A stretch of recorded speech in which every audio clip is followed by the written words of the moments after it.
স্বাধীন ফিলিস্তিন রাষ্ট্র প্রতিষ্ঠার দাবিতে বিশ্বব্যাপী চলমান ছাত্র আন্দোলনে আটক শিক্ষার্থী শিক্ষকদের মুক্তির দাবি জানিয়েছেন ছাত্রলীগ। বিকেলে ঢাকা বিশ্ববিদ্যালয়ের মধুর ক্যান্টিনে ফিলিস্তিনের পতাকা উত্তোলন, পদযাত্রা এবং ছাত্র সমাবেশ উপলক্ষে এক সংবাদ সম্মেলনে এই দাবি জানান ছাত্রলীগের নেতারা। তারা জানান, বিকাশে কম খরচে ক্যাশ আউটের লিমিট বেড়ে 50,000, প্রিয় এজেন্টও 2টা। সোমবার সারা দেশে শিক্ষা প্রতিষ্ঠানে বাংলাদেশ এবং ফিলিস্তিনের পতাকা উত্তোলন করা হবে। পাশাপাশি সংহতি সমাবেশ এবং পদযাত্রা করবে ছাত্রলীগ। এ সময় ফিলিস্তিনের মুক্তিকামী মানুষের সঙ্গে একাত্মতা ঘোষণা করে ছাত্রলীগ। কর্মসূচিতে বাংলাদেশে পড়তে আসা ফিলিস্তিনি শিক্ষার্থীরা উপস্থিত থাকবেন বলেও জানান আয়োজকরা। এ সময় ফিলিস্তিনি শিক্ষার্থীদের শিক্ষাবৃত্তি এবং কোটা সহ আবাসিক সুবিধা বাড়ানোর দাবি জানান ছাত্রলীগ নেতারা।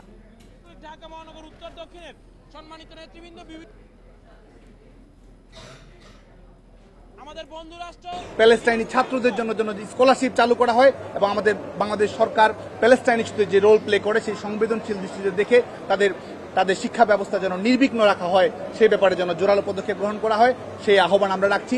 যুদ্ধে বিনিয়োগ না করে শিক্ষায় বিনিয়োগ করার আহ্বান জানাই। অস্ত্র নির্মাণ তৈরি না করে নতুন নতুন স্কুল তৈরি করার জন্য আমরা আহ্বান জানাই।